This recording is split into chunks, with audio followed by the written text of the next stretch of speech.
বসিরহাটের town hall মাঠে জাঁকজমকভাবে পালিত আন্তর্জাতিক যোগা দিবস।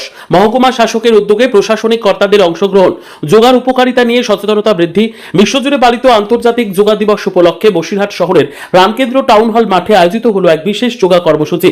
বসিরহাট মহকুমা শাসকের দপ্তরের উদ্যোগে অনুষ্ঠিত এই অনুষ্ঠানে অংশগ্রহণ করেন মহকুমা শাসক জেসলিন কৌর, বসিরহাট পুলিশ জেলার পুলিশ সুপার অলকানন্দা ভাওয়াল, অতিরিক্ত পুলিশ সুপার সহ অন্যান্য প্রশাসনিক আধিকারিকরা। অনুষ্ঠানে উপস্থিত থেকে তারা নিজেরা যোগাভ্যাস করেন এবং সাধারণ মানুষকেও যোগার প্রতি উদ্বুদ্ধ করেন। এদিন টাউন হল মাঠে শতাধিক বিশিষ্ট ব্যক্তি ও সাধারণ মানুষ যোগা দিবসে অংশ নেন। অনুষ্ঠান থেকে বর্তমান ও আগামী প্রজন্মের জন্য যোগার গুরুত্ব ও উপকারিতা সম্পর্কে বার্তা দেওয়া হয়। বক্তারা জানান, বাংলায় যোগার প্রাচীন ইতিহাস ও সংস্কৃতি রয়েছে, যা আজও সমানভাবে প্রাসঙ্গিক। যোগাভ্যাস একদিকে যেমন রোগমুক্ত জীবনযাপনের সহায়ক, অন্যদিকে প্রাচীন আয়ুর্বেদিক স্বাস্থ্য পরিষেবার সঙ্গেও এর গভীর সম্পর্ক রয়েছে। এই উদ্যোগের মাধ্যমে শুধু ভারতবর্ষ নয়, বিদেশেও বাংলার সংস্কৃতি ঐতিহ্য তুলে ধরা সম্ভব বলে মনে করছেন সমাজের বিশিষ্টজনেরা। আন্তর্জাতিক যোগা দিবসে প্রশাসনের এই উদ্যোগে ফের একবার যোগার গুরুত্বের বার্তা পৌঁছে গেল সাধারণ মানুষের কাছে।